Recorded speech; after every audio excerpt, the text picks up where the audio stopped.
ठंड में गरीब परिवार पर बारिश का कहर। उस साल ठंड कुछ ज्यादा ही निर्दयी थी। ऊपर से जैसे कुदरत को गरीबों की परीक्षा लेनी हो।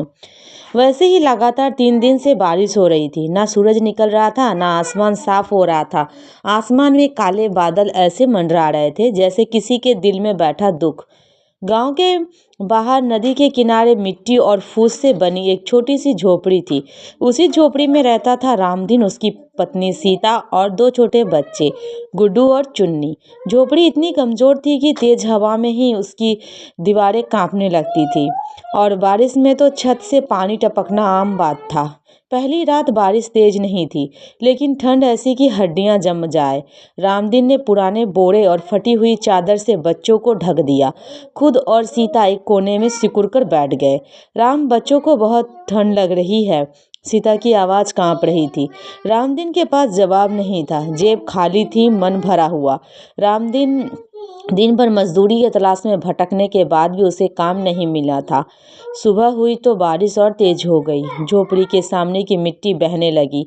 पास की नदी उफान पर थी। रामदीन बाहर निकला तो पैरों के नीचे कीचड़ और ठंड पानी था और गांव की और काम की तलाश में गया। लेकिन बारिश की वजह से कोई खेत में नहीं काम करवा रहा था। दुकान पर बैठे लोग भी हाथ खड़े कर रहे थे। आज नहीं भाई, बारिश रुक जाए तब आना, यही जवाब हर जगह मिला। शाम तक घर लौटा तो देखा झोपड़ी के अंदर पानी भर चुका था।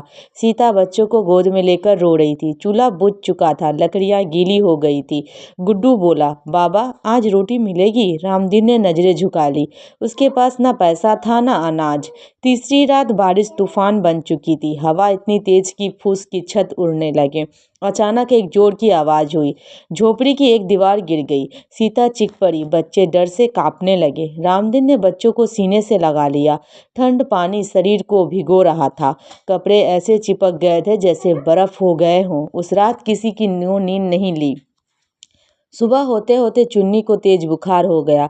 उसका शरीर तप रहा था, होठ नीले पड़ गए थे। राम कुछ करो, बच्ची बहुत जल रही है। सीता की आंखों से आंसू थम नहीं रहे थे। रामदीन की बच्ची को गोद में उठाया और बारिश में भीगता हुआ गांव के एक सरकारी अस्पताल की ओर दौड़ा। रास्ते में पैर फिसले, कपड़े और भारी हो गए, लेकिन वो रुका नहीं। अस्पताल पहुंचा तो डॉक्टर ने देखा और बोला, निमोनिया है, दवा बाहर से लानी पड़ेगी। रामदीन ने कांपती आवाज में कहा, साहब पैसे नहीं है। डॉक्टर ने एक पल देखा, फिर एक पर्ची पकड़ा दी, जो हो सके जल्दी लाओ। रामदीन बाहर आ गया। बाहर बारिश अब भी गिर रही थी, जैसे आसमान भी रो रहा हो।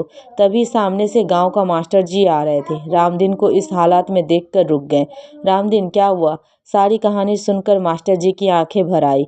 उन्होंने बिना कुछ कहे अपनी जेब से पैसे निकाले, दवा खरीदी और बच्ची का इलाज करवाया। 3 दिन बाद बारिश थमी। सूरज निकला, नदी का पानी उतरने लगा, चुन्नी की हालत सुधरने लगी। गांव वालों ने मिलकर रामदीन की झोपड़ी दोबारा बनाई। किसी ने कंबल दिया, किसी ने चावल, किसी ने सब्जी। रामदीन की आंखों में आंसू थे, लेकिन इस बार दुख के नहीं, आभार के। उसने आसमान की ओर देखा और बोला, भगवान तूने बहुत परीक्षा ली, लेकिन इंसानियत आज भी जिंदा है।